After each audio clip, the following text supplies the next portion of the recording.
What's going on, guys? Your Newport City Nightmare back with you once again with another edition of the Newport City Nightmare podcast on this beautiful Monday, as we are in for a treat today, guys, as it is nearly your Christmas edition. Of course, Christmas edition will be next week, where we will give you we'll give you all the awards that I promised earlier on this month, and then of course, the New Year's edition of the podcast we'll be doing predictions for the coming year. So that's the way things are going to go in the next 2 weeks, guys. We will be doing a Christmas Day edition. I'm going to be recording it actually on the on Christmas Eve. So yeah, I haven't got a lot planned for Christmas Eve at the moment, but I do usually go for a couple of beers. But in the morning, I am going to be doing the podcast on Christmas Eve, recording it, and then we're going to be having a Christmas Day. You're going to be having a Christmas Day like everyone else, guys. So that's the plan at the moment. Like I said, if plans do change, I will let you know on the YouTube tab, the YouTube community tab, and over on Facebook. So we're going to kick things off with Monday Night Raw from this past week, guys. And Monday Night Raw come from the Rocket Mortgage Fieldhouse in Cleveland, Ohio. Kick us off. We had a video package about Drew McIntyre's issues with other guys on the roster. Drew beat Sammy, of course, in a match last week, and Drew injured Sammy in a backstage attack as well. Of course, Sammy's going to be taking some time off from wrestling at the moment. At the end of Raw, Drew attacked Jey Uso after Seth Rollins beat Jey in an X-Men World title match. Drew suplexed Rollins on the floor. Drew also slammed Jey through the table. So that was the end, of course, of Monday Night Raw last week.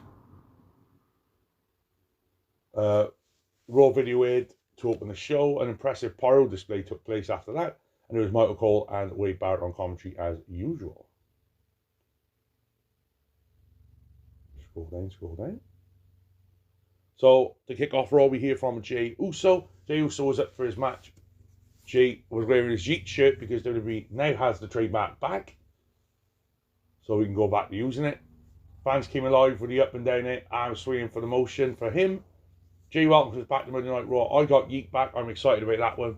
Jey said he was excited about CM Punk being back and asked the fans to say Yeet. They wanted Punk on Raw, so the fans chanted Yeet for that. Jey said they lost a real one last week, Sami Zayn, and he told Sami to get well soon. There were Sami chants.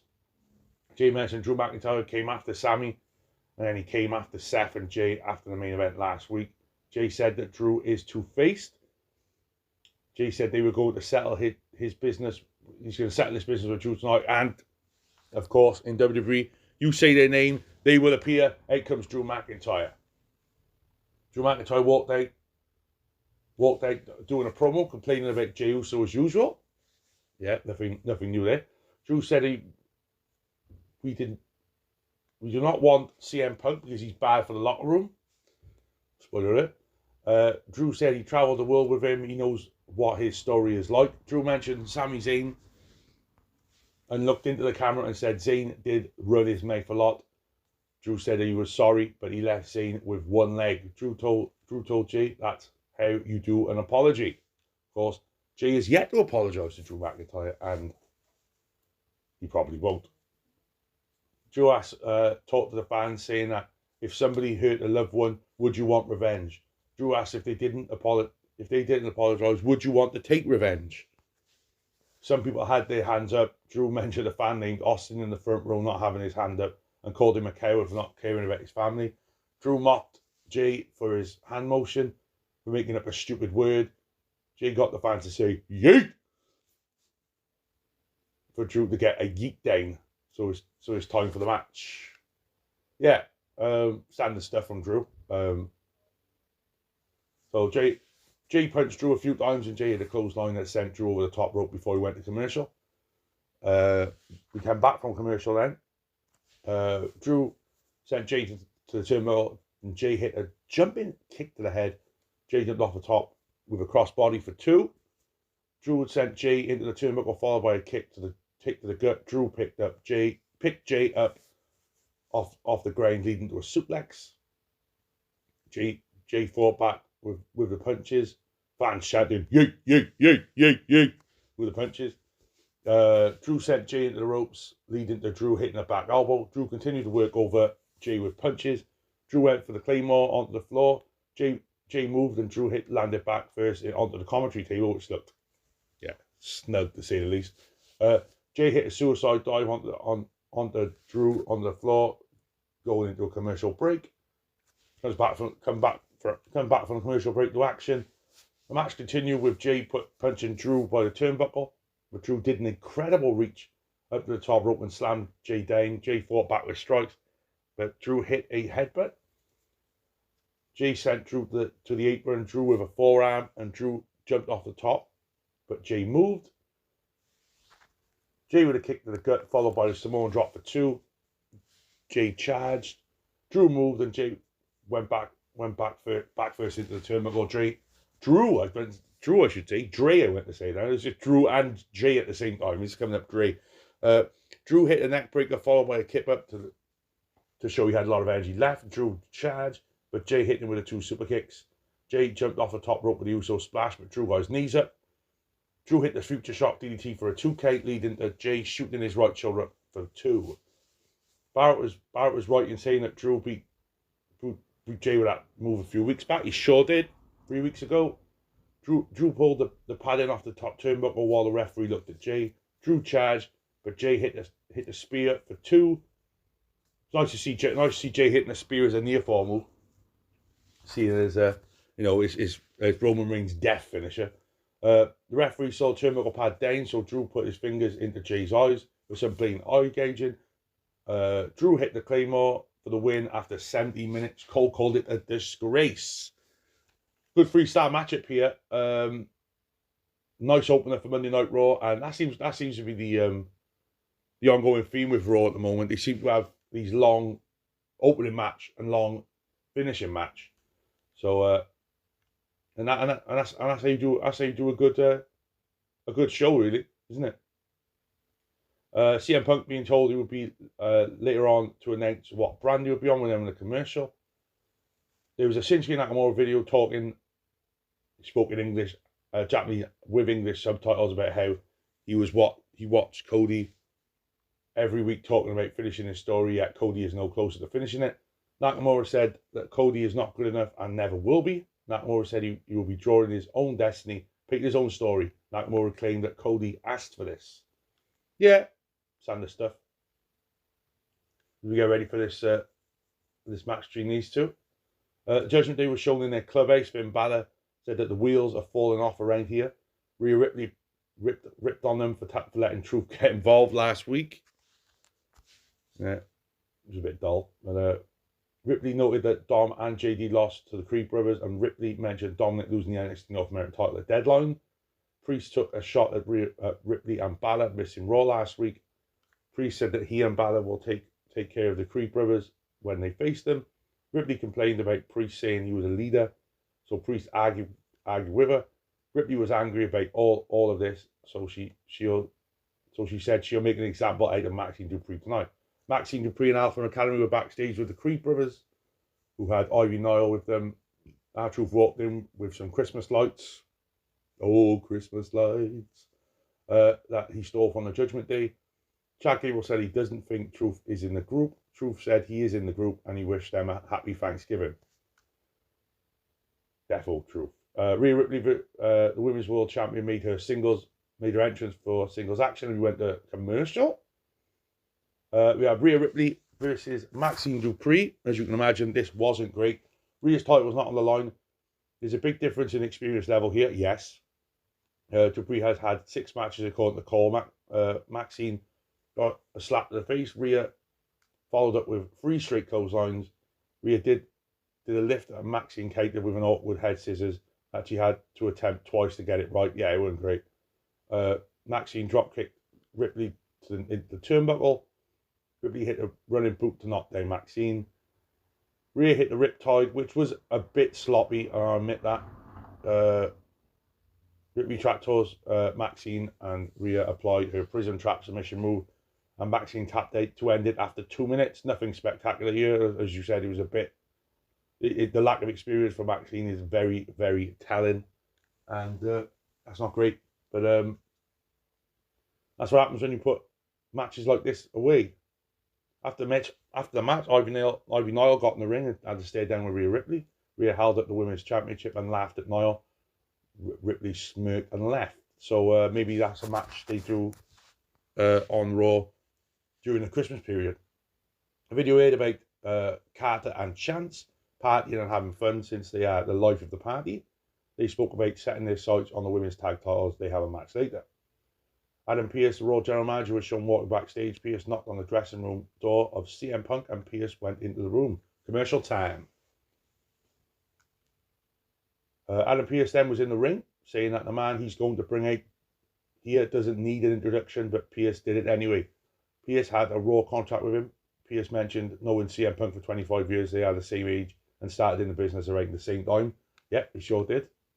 Would that be... That was before Punk went into Ring of Honor, so I can't remember what. I'll come back to me. So they likely do know each other well. Yeah, they do. Pearce introduced Punk. Punk made his entrance to a massive ovation from the crowd. Punk was wearing his Hal Froze Over shirt. Punk went into the ring and shook hands with Pearce. The fans chatted CM Punk before he said a word. CM Punk said he was in a sullen mood, but he sees all these signs and sees all of these people. Punk said that he had a huge decision to make. Punk said that he's been thinking about it all week. Punk spoke about how he loved the fans, but the truth is that this town and this building historically haven't always been kind to CM Punk. Of course, Cleveland, so much has happened to Punk in Cleveland. Punk said that in the hallways there are a lot of ghosts. Punk said that he debuted in this building and he had Mickey James on his arm. Punk said that it was so good that they said they were sending him to OVW. Punk said he didn't want to go. Punk said that he embraced being uncomfortable and learned to love it. Punk said that he triumphantly returned to the same building as the world champion who was ready to put up a show. Punk said that Randy Orton kicked him in the head, of course, in Cleveland as well. He woke up and said that he was no longer the champion. Punk was like, Cleveland again. Punk asked if anybody was here 10 years ago and not the boy with details, but Punk said he's focused on the now. Punk said that 10 years ago he took himself off the hamster wheel and he left. Punk talked about how he didn't want any of the fans to feel disappointed. Punk said that if he were disappointed and that CM Punk walked out and he understood and apologised. Yeah, he apologised again for a second time. Punk talked about how he saw Nick Aldis, who said he put a substantial offer for SmackDown. Punk talked about getting an offer from Shawn Michaels, which makes me fucking cackle. To mould the next generation of superstars in NXT. Punk said that the Raw deal offered his head and shoulders of a deal.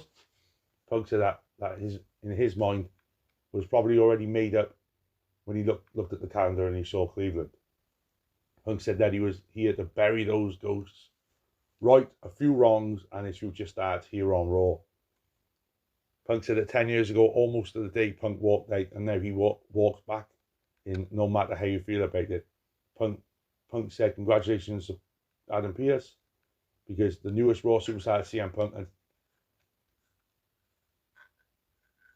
the fans chanted CM Punk as Punk signed the contract. Punk celebrated on the turnbuckle, and the moment he does it, here comes your world heavyweight champion Seth freaking Rollins.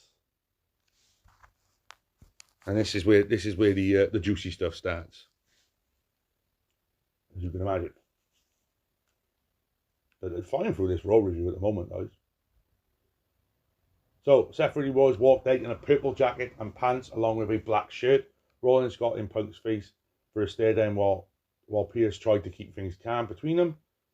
Rollins and Punk had a stare down while fans tried to hold his shit at this moment with some Seth Rollins song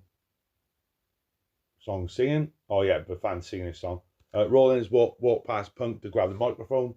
Rollins said, Cleveland, Ohio, CM Punk, welcome to Monday Night Rollins. The fans chanted that with Seth. Rollins said that Punk is incredibly fortunate to be standing in this ring right now. Rollins told Punk that he shouldn't call this place your home. There were CM Punk chants in response to that. Rollins told Punk that he abandoned this place 10 years ago. Rollins said that Punk also tried to tear it down. Rollins said that Punk spent 10 years slandering Rollins and slandering the locker room and walked back. Oh, bear with me. And You calling this place your home? Rollins said, "This is not your home. This is my home." Fans cheered that. Rollins said that he's been here. Rollins said that the guys in the back are his brothers and sisters.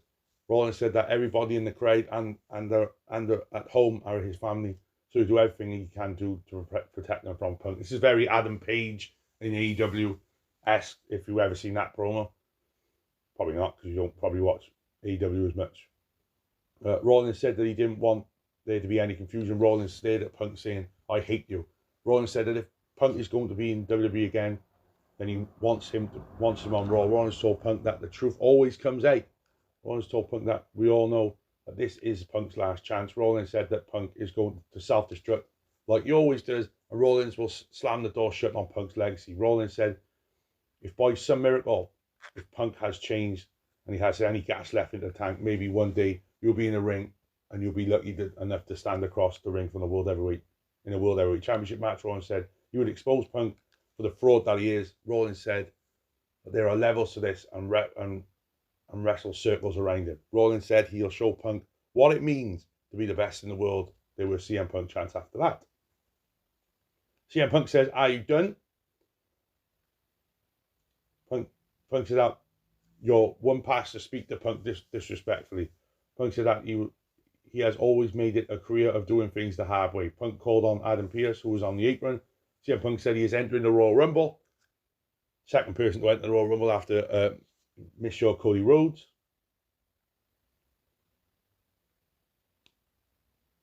Punk said he's going to win it, basically. Maybe he'll choose to go after Seth. Punk walked by Rollins as Punk's music played to end.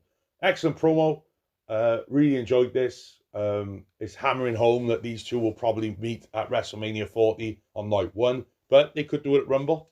They want to, cut it off that early, but I suggest the long haul on this one, because I think it thoroughly deserves that. But yeah, very good lengthy promo. I really enjoyed it. Punk deserves that, and he's going to get a lot more like that, I think. Video aired about Bronson Reed and the Ivar rivalry, and Bronson entered for his match, telling us about the matches on SmackDown. Of course, we'll get into that in just a little bit. We are covering NXT this week as well. Can't help me. I've only seen bits of NXT, but I will report what went on. So obviously, we're going to start doing that. It's crazy now. It's nearly the end of the year, and there's no pay-per-views to look forward to apart from Rumble, basically. Oh, this fucking bastard thing.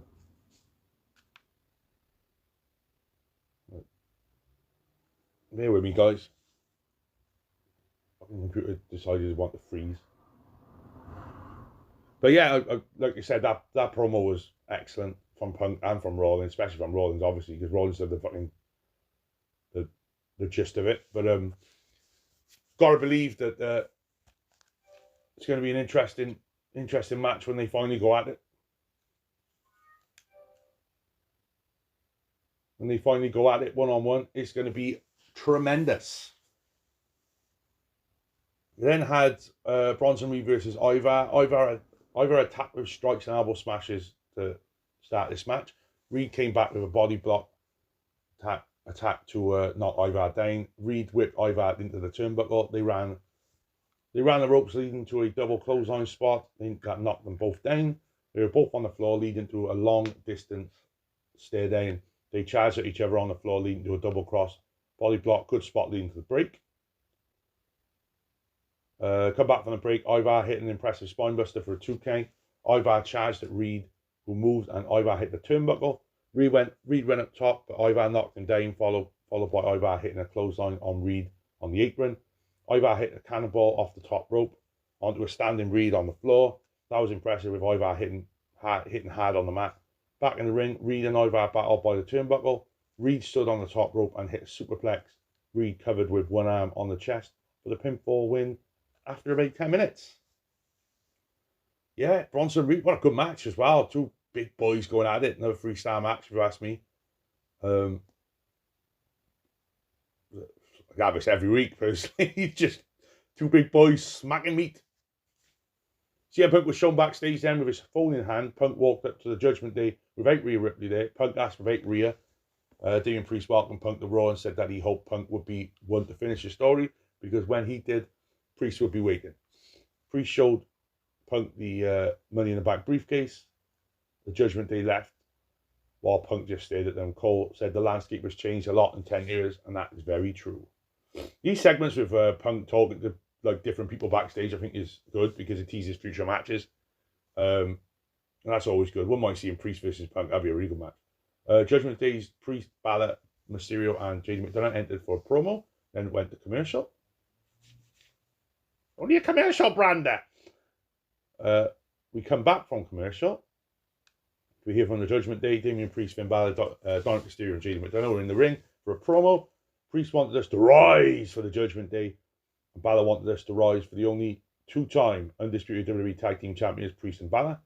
Priest said they had a simple message for every WWE superstar. Priest said, if you've already been dealt by the Judgment Day, a returning superstar or new superstars like the Creed brothers, Dominic Mysterio tried to speak, but he was booed heavily. R-Truth walked out wearing a Raw shirt with the Christmas lights. Truth claimed that they had a lock for the front and back door. Truth talked about a holiday party. JD told Truth that it's not a holiday party and he wouldn't be invited. Priest invited Truth into the ring. R-Truth went to the ring saying he had a lot of ideas for the Judgment Day to help the group out. Truth said they needed to kick JD out, which led to last. Truth, I'm sorry, dog. Nobody likes you. Truth told Priest to stop calling himself the boss, but it makes Manly mad and they all get confused. Priest said that the Truth is a funny guy and he understands why people like him. Priest said that everybody likes R-Truth except him. So Priest closed on Truth, the rest of the group stomped on Truth. So this lasted 2 weeks, so good old Truth. Creed Brothers drove Julius and Brutus, came out to the ring to save Truth. They were outnumbered by the Judgment Day, who was in control. Julius fought back with a suplex on JD and Dom.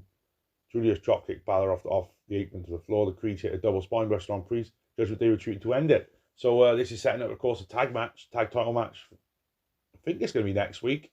Or tonight, I should say. Obviously. Remember, I'm recording this on a Sunday.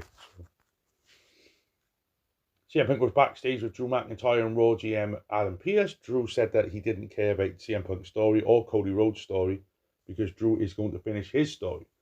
Drew left Pearce, said that he thought Drew would be happier since he's challenging Seth Rollins for the World Heavyweight title on day one Raw on January the 1st, which will be interesting. Kofi Kingston, Chad Gable and Ricochet walked up to Pearce. Punk greeted his friend Kofi, with a mention of Kofi's Jamaican past. Jamaica me crazy! With Kofi saying he didn't do that no more. That was funny. Punk was nice to Gable and said he heard Ricochet sucked at video games, so that was cool. Ricochet left, Punk left, and Kofi, Gable and Ricochet went to the office with Pearce to talk about something related to the IC title. So imagine that's going to be a freeway, possibly. Caden Carter and Katana Chance entered for their tag team action. They had a commercial. I didn't watch this. They said it was a good. I watched it, but it was like there was nothing spectacular. Chance, the 450 splash neckbreaker combo for the win. Call it the after party. Chance and Carter win. Gargano and Ciampa were backstage with Gargano holding a Cleveland Browns title since they won one day earlier with Gargano on hand. Imperium's Ludwig Kaiser and Giovanni Vinci walked in wondering who their mystery partner would be for the 6-man tag. Ciampa said they wondered how Gunther would react when they disappoint him again. Becky Lynch was shown backstage because she's up next. Commercial, then we hear from Bex. She made her entrance in street clothes with the fans cheering her as usual. They showed Nia Jax beating Shayna Baszler last week after the match. Jax backed away with when Lynch confronted her. Lynch said she was there to call out Nia Jax. Lynch said that we never had a singles match, but they have been linked together for 5 years because of this. A clip was shown of Nia Jax punching her 5 years ago. Lynch talked about how she would go on to main event WrestleMania while Jax would go on to have double ACL because Jax is a woman so unlikable that even her own knees wouldn't stand up for her. Brilliant line. Lynch said he had a child. Jax got fired, and there was 2023 and they're both here. Jax was out the ring to let Lynch know that Jax was better than ever. Jax said that punch was a lucky swing. It almost ended Lynch's career. Jax claimed she didn't even get all of it. Said that Lynch wouldn't even get up if Jax punched her with full force. Jax said that it's a contact sport. Lynch said she didn't even hold it against Jax. Lynch talked about how Jax has nearly ended a few careers, which was a nice little nod to the fact that Nia Jax is a terrible worker. Jax said that this is a narrative and she needs to change. Lynch said that it was about dusting yourself off, getting back up and fighting like hell. Lynch said it was what she has done her whole life and then had done ever since. Lynch told Jax that she is lying when she said that Lynch is only a main event star because of that. Jax told Lynch that Lynch needed Jax. Jax said that Lynch has to prove herself, that her career wasn't some accident debate after Jax broke her face. Otherwise, Jax will be the woman that made the man. Lynch told Jax to shut the hell up. Lynch said that she didn't just come to Cleveland to talk because she came looking for a fight. Lynch offered up her face for Jax to punch. Jax said that you need this a lot more than I do, and the fans booed. They played Lynch's music. So this was a good segment, considering Nia Jax is in it. Good job building up this match, which I'm guessing is going to be day one. Because I imagine they're not going to have a match on pay-per-view. But I wouldn't be opposed to it either. So see what goes on there. Cody Rhodes interviewed by Jackie Redmond. Cody said that he's happy for CM Punk, happy for Adam Pearce getting it done, and happy for Raw. He mentioned he knows Royal Rumble is right around the corner. Cody said if Nakamura didn't spit the mist in Cody's eyes, then he'd be more excited about the first time match. Cody said that Nakamura is vicious now. Nakamura says that Cody asked for this, and Cody said, "Damn right I did," to end it. So I think this is the main event spot now, Cody and Nakamura. Yeah, I said Raw just seems to go on like for 5 years, doesn't it? Imperium trio of Intercontinental Champion Gunther, Kaiser, and Vinci enter for their 6-man tag. Then we go to commercial. The DIY duo of Ciampa and Gargano made their entrance with a mystery partner, The Miz. It's a smart choice since Miz has a history with Gunther and Miz is a Clevelander like Gargano. Cole wondered if this would work out. We'll soon find out.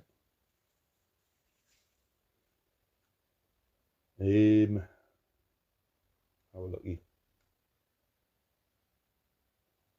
So there was a late Johnny Wrestling chant from the crowd. Gunther decked Gargano with a punch and a stiff chop. Imperium made quick tags as they worked over Gargano a bit.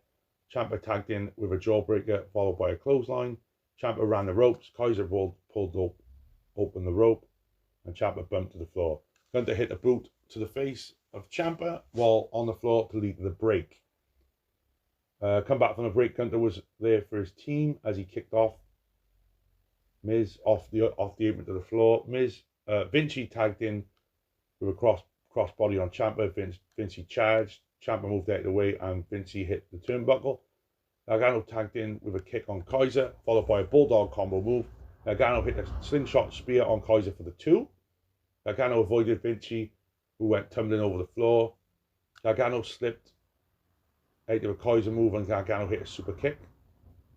Miz got the hot tag against Gunther, leading to punches and a corner clothesline. Miz kicked Gunther, followed by a crossbody block off the top. Miz delivered a kick to the jaw. Miz worked over Gunther with kicks to the chest, but Gunther came back with a hard chop. Gunther applied a Boston Crab submission. Ciampa broke up with a running knee. Kaiser and Vinci hit a double team clothesline. Chop block on Ciampa. Miz and Gargano each hit DDTs on Kaiser and Vinci.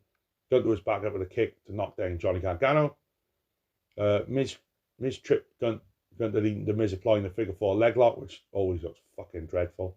Gargano applied the Gargano escape submission on Kaiser. Vinci tagged in and hit an elbow drop on the Miz to break up the hold. Miz got hold of Vinci's move, and Miz hit the scorecards tonight for the pinfall win on 11 minutes. And it seems like there was a lot going on in that match, but it certainly was. But enjoyed it. Another standard match, another standard, very good match. And the Miz is in it. Who would have fucking won the pony? Eh? But a good match. Tell a lie, I'm not going to do NXT this week because we have gone in deep here on this Monday Night Raw review. So we're just going to do Raw and SmackDown this week, and of course this week in wrestling. So that's going to be long enough for you guys anyway. This is probably going to be our longest podcast of so far.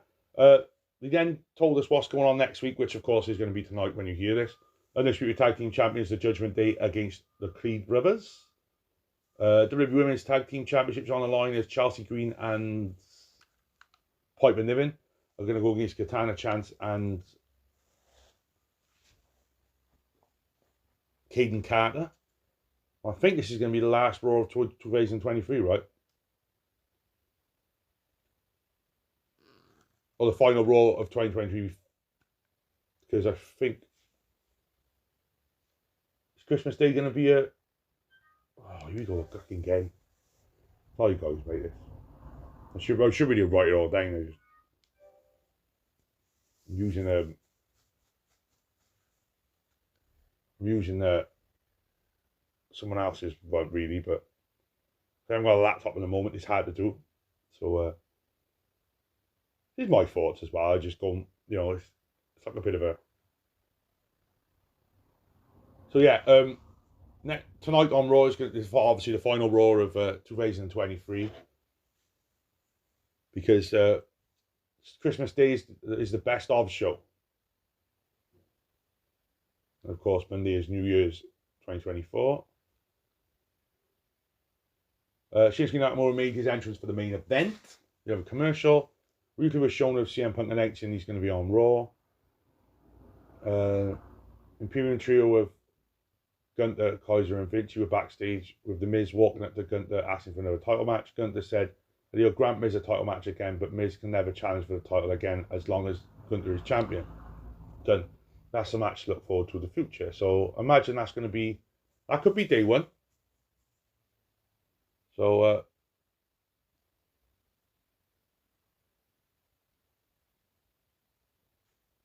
and I'm guessing Gunther and Miz could be on the January 1st show. Cody Rhodes made his entrance for the main event, and the fans cheering loudly. The fans were in song with the whoa. No, wrong one. That's Seth Rollins. But you get the point. First time ever match. They were counters early on until Cody connected with a drop kick, followed by 10 punches against the turnbuckle. Cody went up top.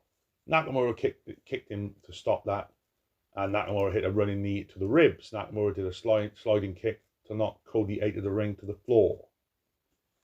Nakamura was in control after the break with a jumping kick to the chest. Nakamura grabbed a headlock.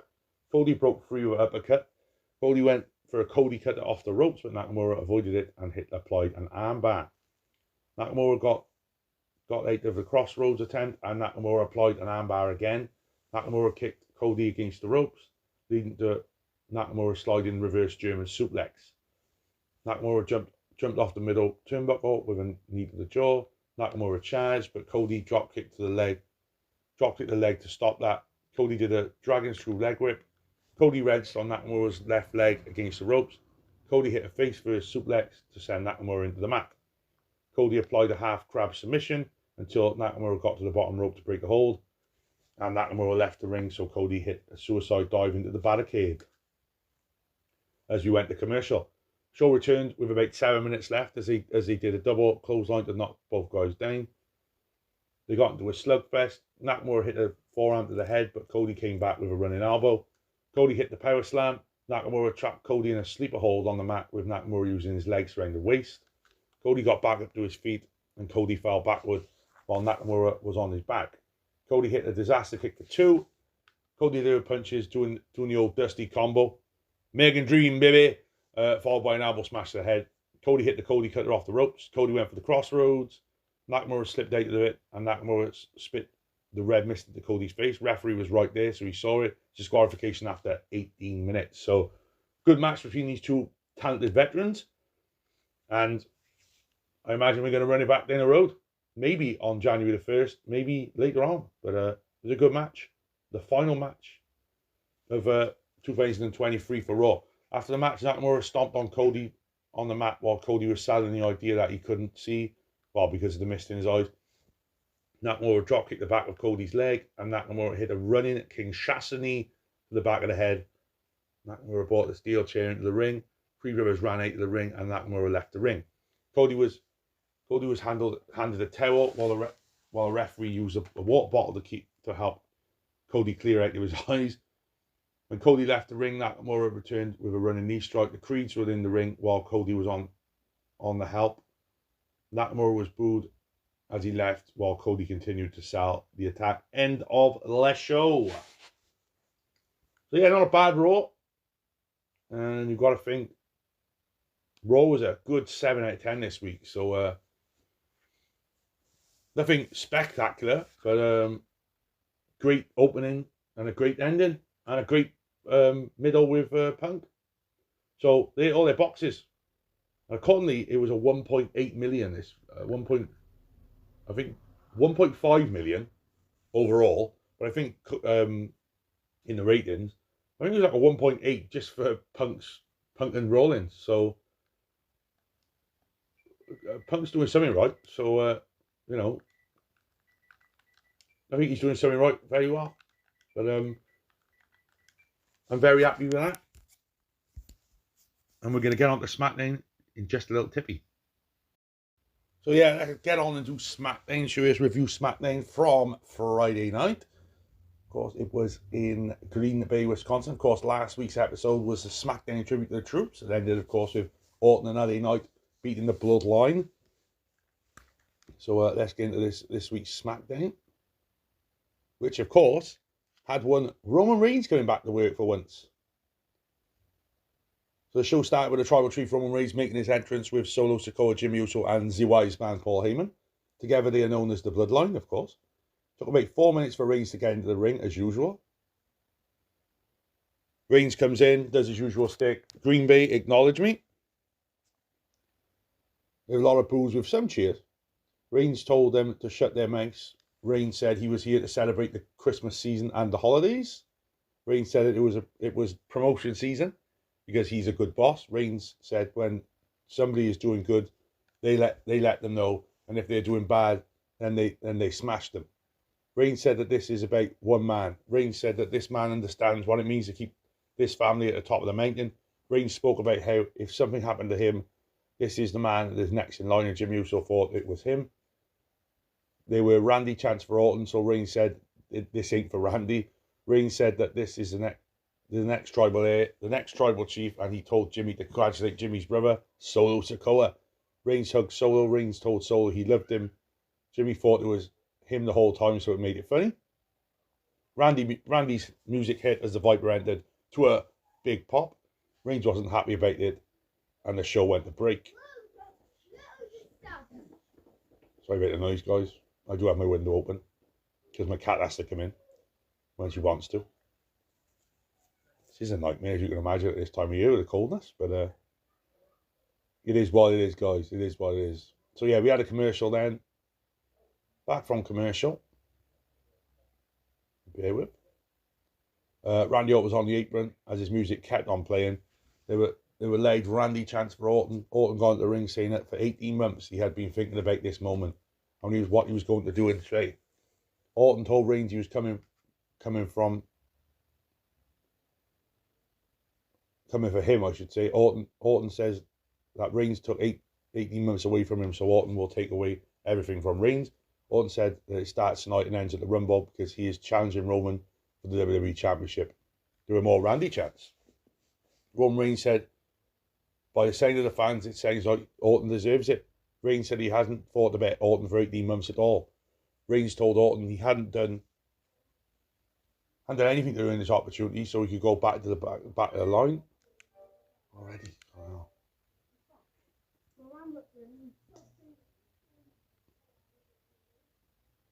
So listen to the voices in the head. Reigns said it isn't 2007 because Reigns is levels above him and everybody else.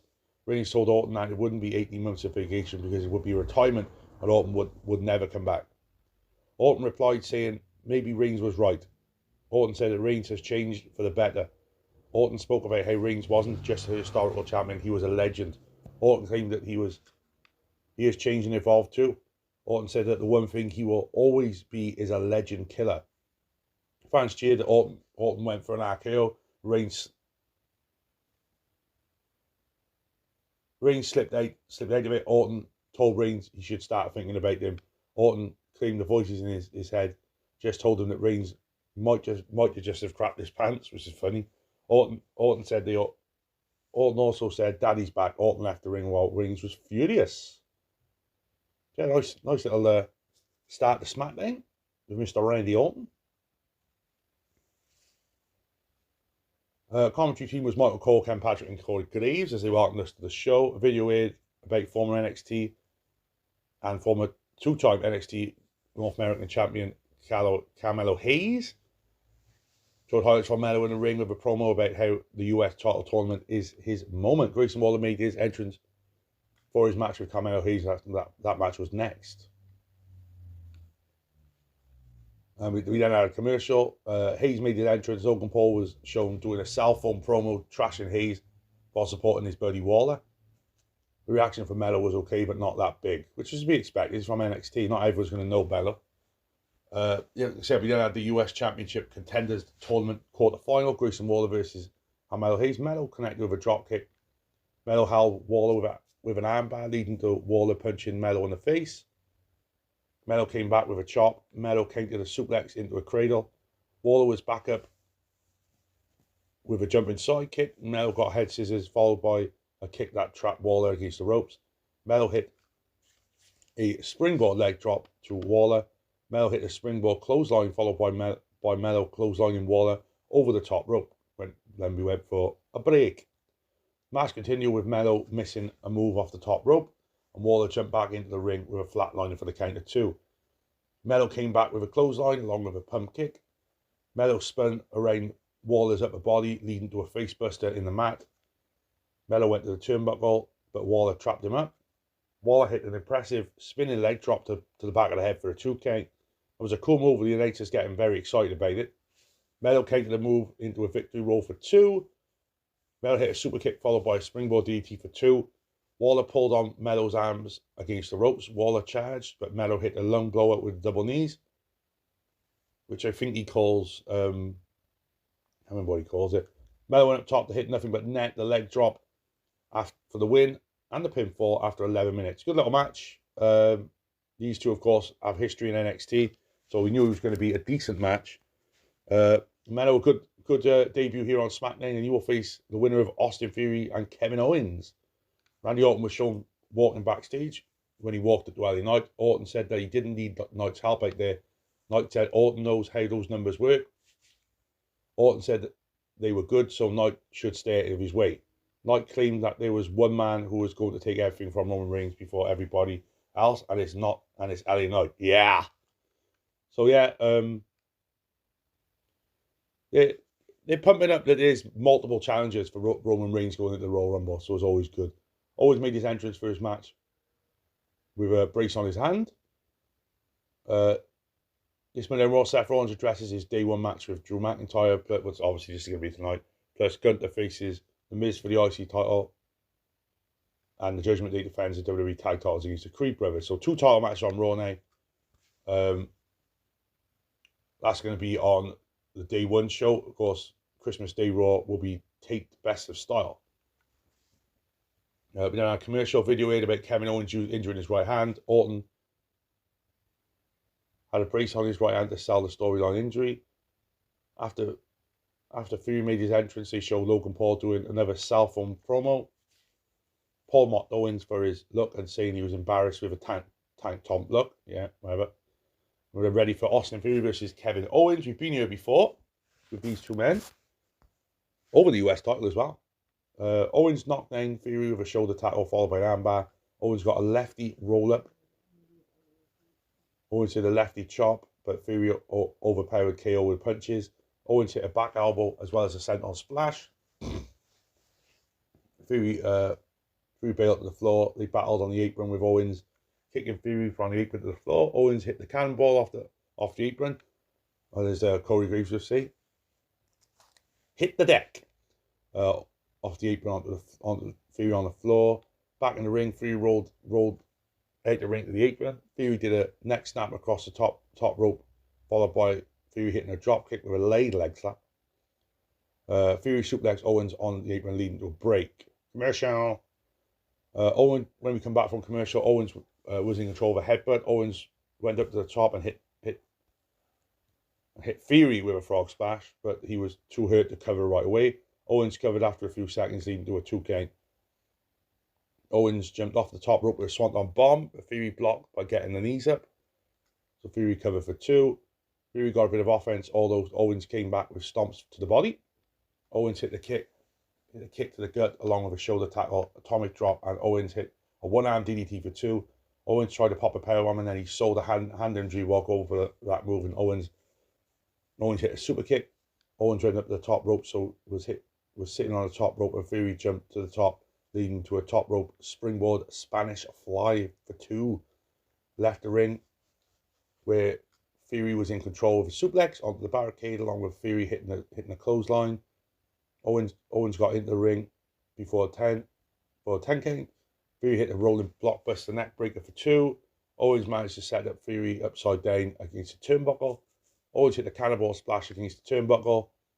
Owens went to the top for some swanton bomb that led to a 2 count. Owens went for the stunner. Fury got out of it. Fury kicked KO's right arm. Fury rammed KO's arm into the ring post, stomped onto the right hand, back in the ring. Owens shoved Fury onto the ropes, leading to Owens punching Fury in the face, with Owens realising that the arm brace gave Owens a weapon. Owens got the win after 13 minutes. Good match. You could always expect that from Owens and Fury. Lots of offense. Obviously, Fury working on the arm as well, so that was good.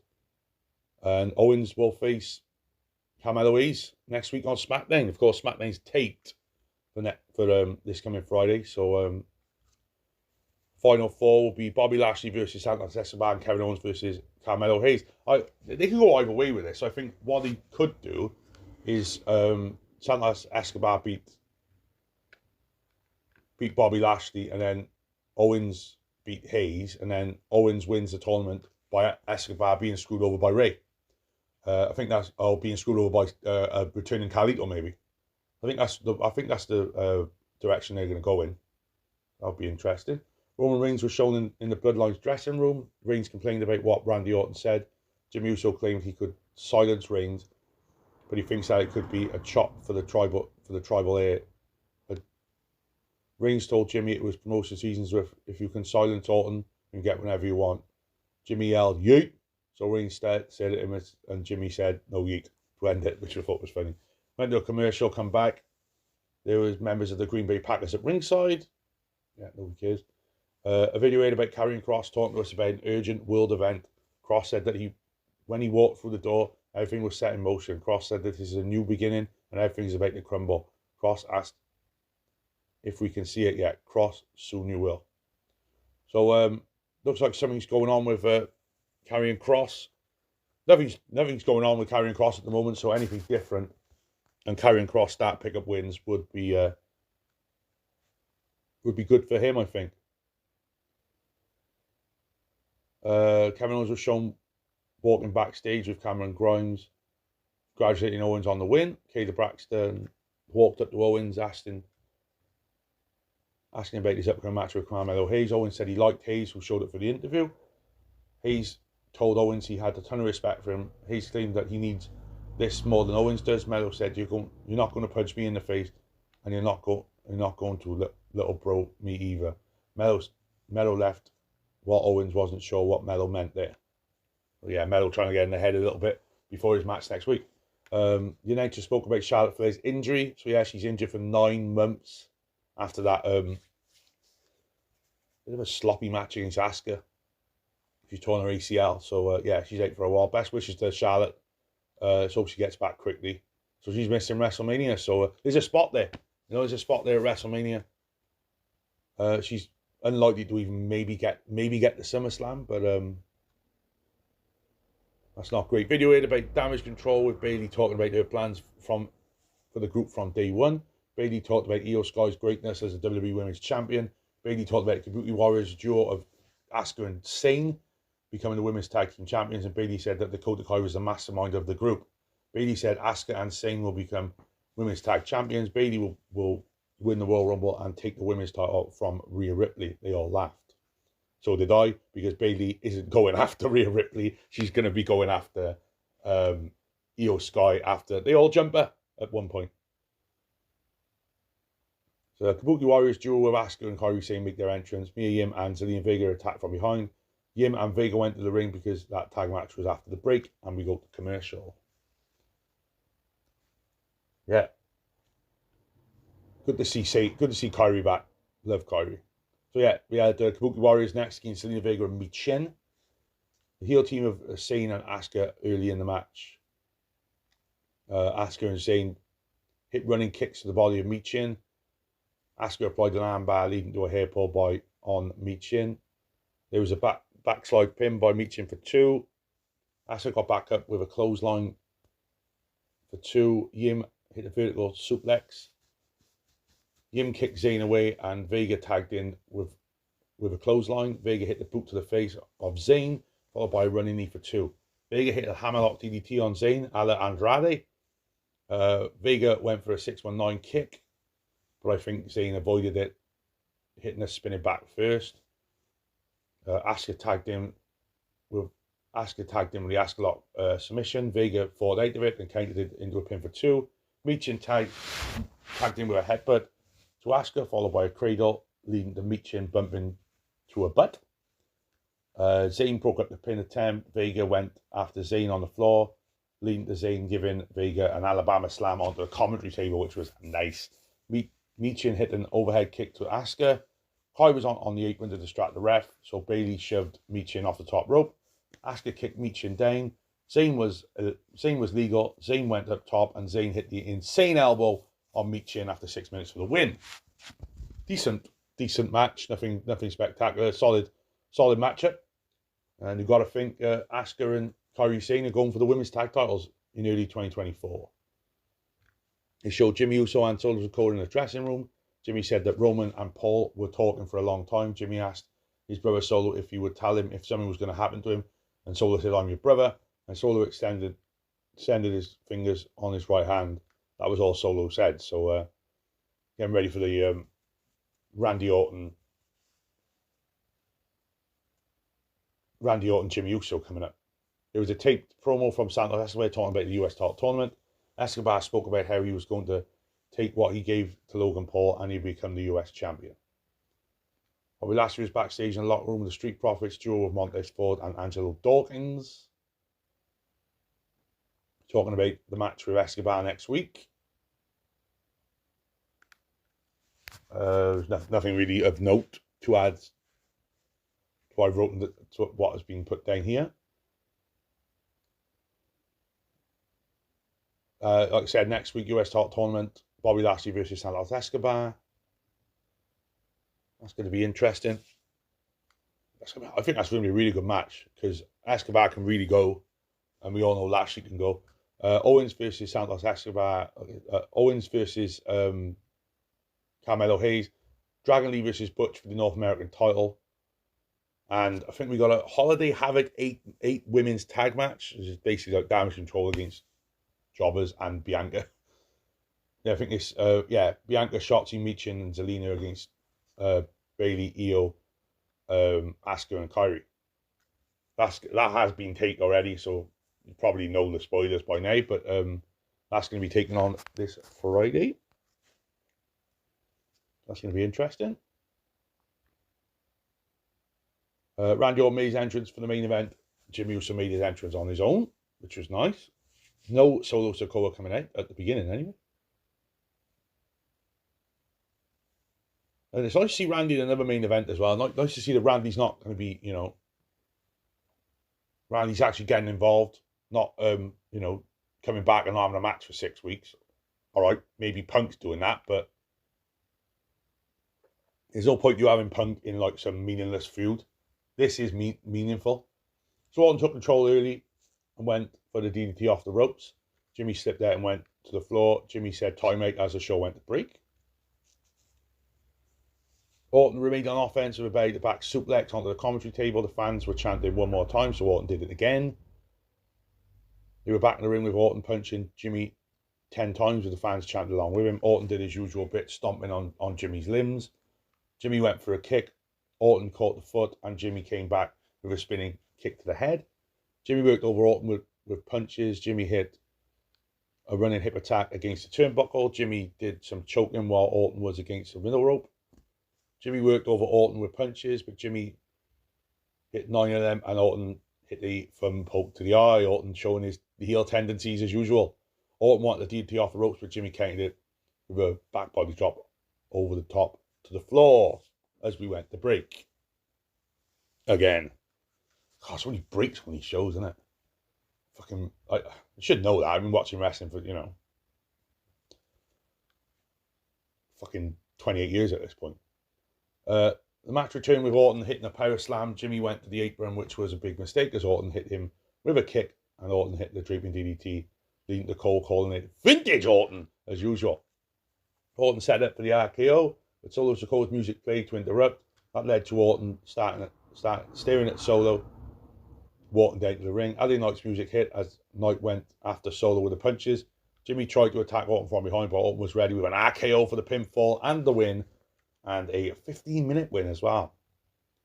It's an obvious Randy Orton win here, but decent match, solid match, and Orton going over one of the Bloodline members. I imagine that Solo's next. After the match, Roman Reigns attacked Knight from behind with a forearm to the back. Orton wanted Reigns to get into the ring with him. This is where it gets juicy. This is where it gets juicy right at the end, guys. Juicy, juicy, juicy.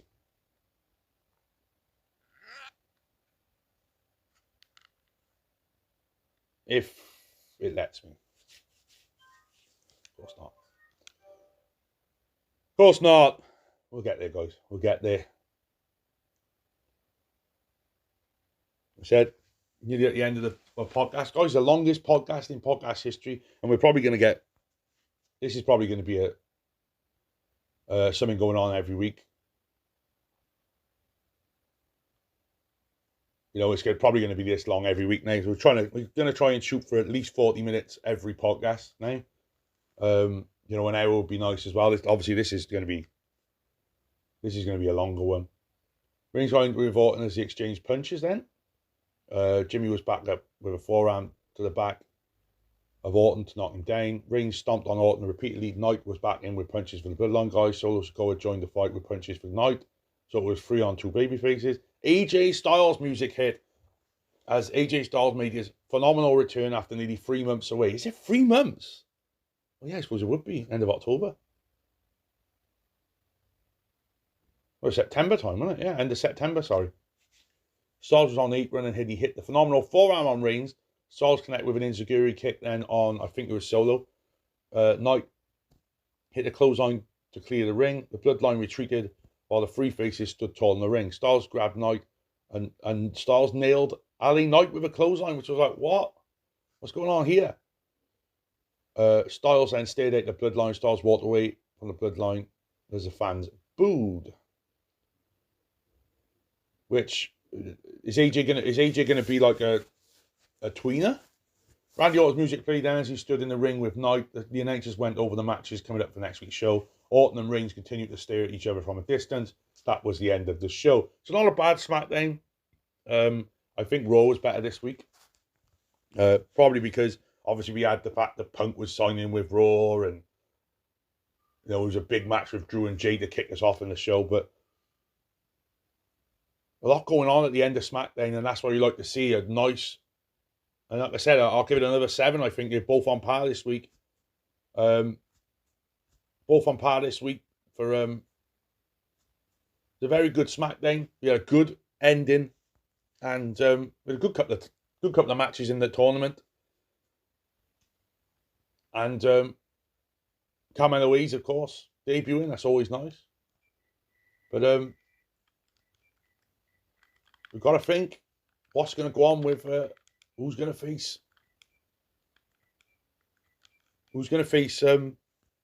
Mr. Roman Reigns at Royal Rumble. Is he going to be AJ? Is he going to be Orton? Is he going to be a rematch against LA Knight from Crown Jewel? Only time will tell about that. And I think that's going to make the run into Royal Rumble. I think the run into Royal Rumble this year is going to be spectacular.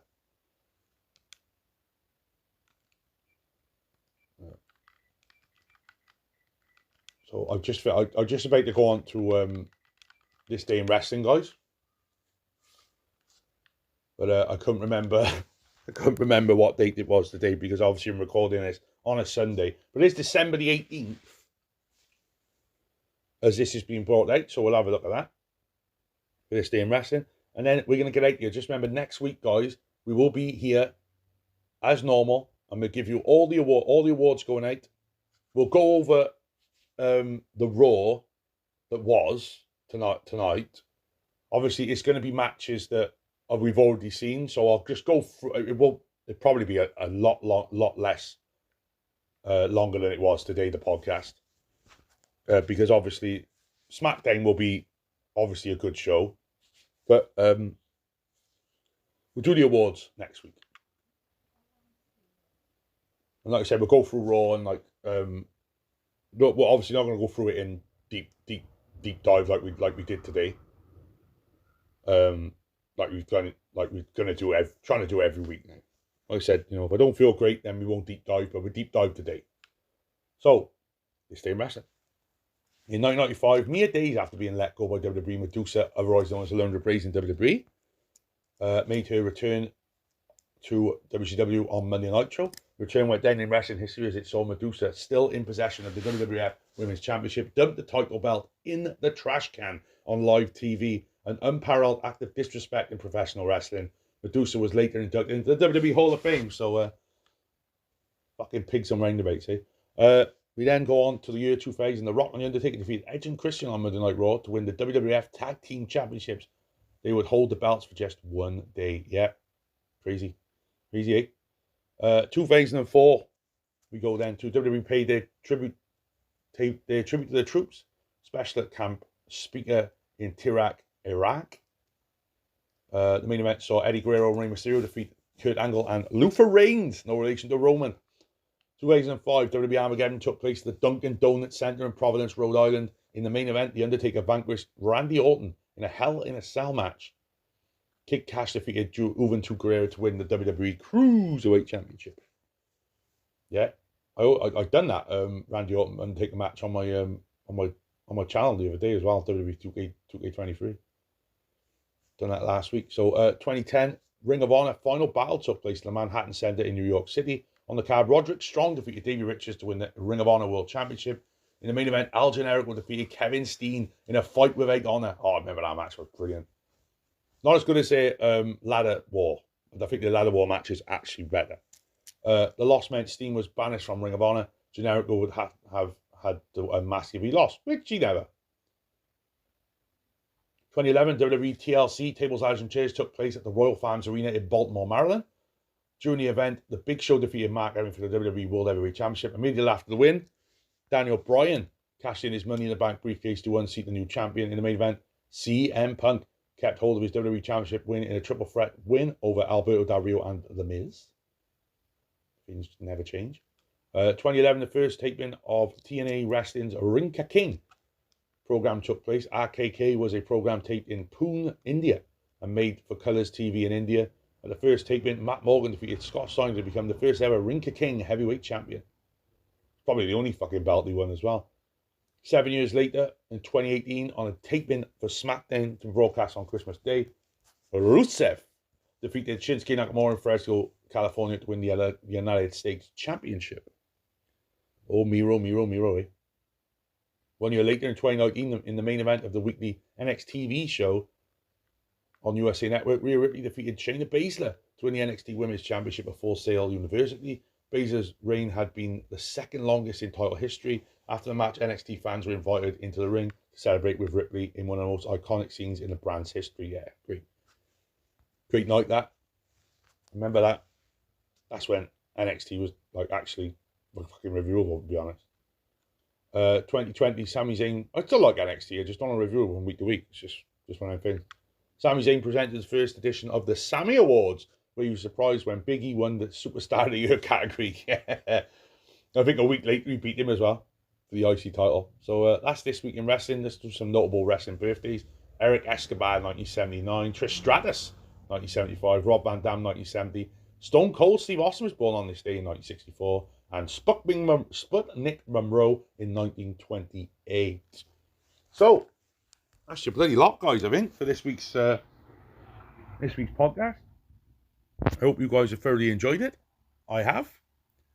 It's a much longer podcast than usual. We've done an hour, and that's not going to be. We're not going to be doing that every week, but like I said, most weeks we will. We're going to try and hit a long podcast. Next week on the podcast, like I said, guys, we'll be giving you the awards for the Nightmare Awards. The year in, basically, it's going to be the year that was in professional wrestling on Christmas Day this year. And of course, New Year's Day, we'll be doing the predictions for 2024. So I hope you enjoyed this, guys. Just remember to like, share, subscribe on YouTube, follow us on Facebook, and give us a comment. If you want to give us a comment, and if you fancy it, I'll answer it on the podcast next week. Till then, guys, I've been your Newport City Nightmare, and I'll see you when I see you.